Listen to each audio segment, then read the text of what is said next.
Olá! Hoje a gente vai mergulhar num tema que é, olha, essencial para quem é da engenharia e principalmente para quem trabalha com inspeção industrial. Todo mundo sabe que o aço inoxidável é famoso por não enferrujar, certo? Mas essa resistência à corrosão não é mágica, não. Ela não é uma garantia que vem de fábrica e pronto. Na verdade, ela depende de uma camada protetora bem fininha na superfície. E o X da questão é que essa camada pode ser, e muitas vezes é, comprometida durante a fabricação. Isso nos leva à grande pergunta, né? Se o aço é inoxidável, por que raios ele às vezes enferruja depois que a gente mexe nele, depois da fabricação? Bom, a resposta para isso, pessoal, está nos detalhes. Detalhes do manuseio, do processo de soldagem, do tratamento que vem depois. Qualquer coisinha errada pode danificar ou até remover completamente essa proteção natural do material. E aí a porta para a corrosão fica escancarada. Então, para a gente entender isso a fundo, o nosso roteiro de hoje vai ser o seguinte. Primeiro, vamos entender o que é esse tal escudo invisível do aço inox. Depois, a gente passa para as principais fontes de contaminação, como o ferro. Aí, a gente entra nos desafios da soldagem, como limpar a bagunça que ela faz. E, por fim, vamos falar de passivação, que é o processo químico que restaura essa proteção toda. Muito bem, vamos começar pelo começo, pelo fundamento de tudo isso. A grande sacada do aço inoxidável, a sua resistência, não vem do metal em si, lá de dentro. Não. Ela vem de uma camada superficial, microscópica mesmo, que funciona como um verdadeiro escudo protetor. E aqui está o ponto mais importante de todos, a chave para entender o resto. Essa camada, esse tal filme passivo de óxido de cromo, que dá a propriedade inoxidável ao aço. Não é o aço em si, é essa película. Então, o que acontece se essa camada for danificada ou se ela ficar incompleta ou for contaminada? Simples. A proteção vai embora. Acabou. Certo. E qual a primeira grande ameaça a esse filme passivo?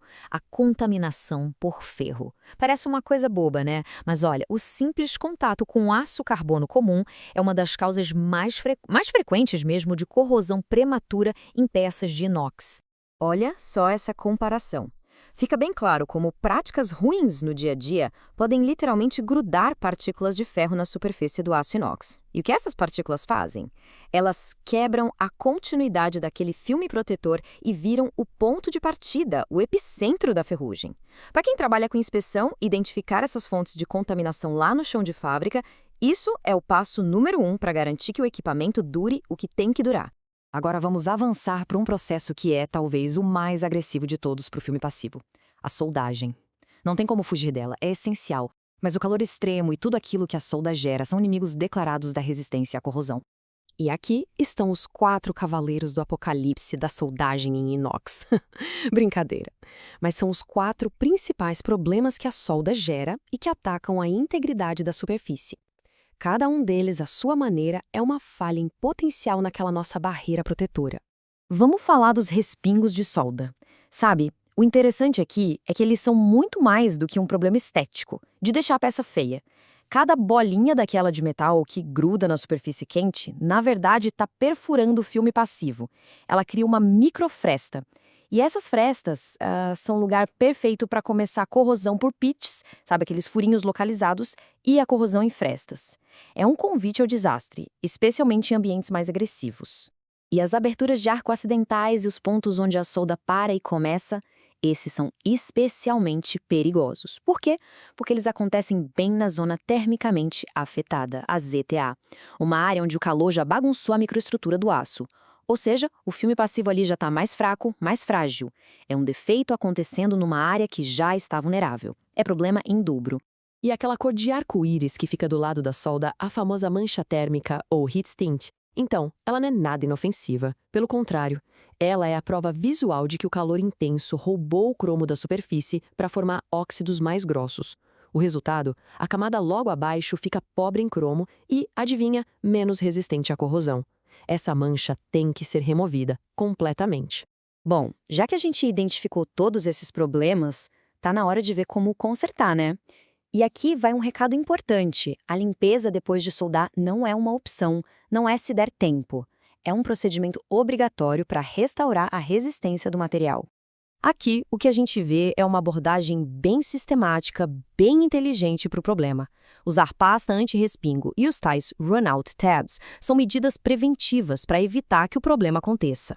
Aí, run-out tabs são basicamente umas chapinhas extras que a gente solda no começo e no fim da junta. A ideia é que o arco da solda comece e termine nelas, e não na peça principal. Genial, né? Já a remoção da escória e da mancha térmica são as ações corretivas. É a combinação de tudo isso que vai garantir uma superfície limpa e pronta para o que vem a seguir. E atenção nesse ponto, porque ele é fundamental.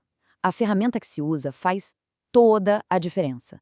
Discos abrasivos, os chamados flapper wheels, são ótimos porque remove a contaminação e a mancha térmica controlando a temperatura. Agora, o esmerilhamento com rebolo, se for mal feito, pode superaquecer a superfície, criar uma nova mancha térmica e piorar um problema que a gente estava tentando resolver. É o famoso tiro no pé.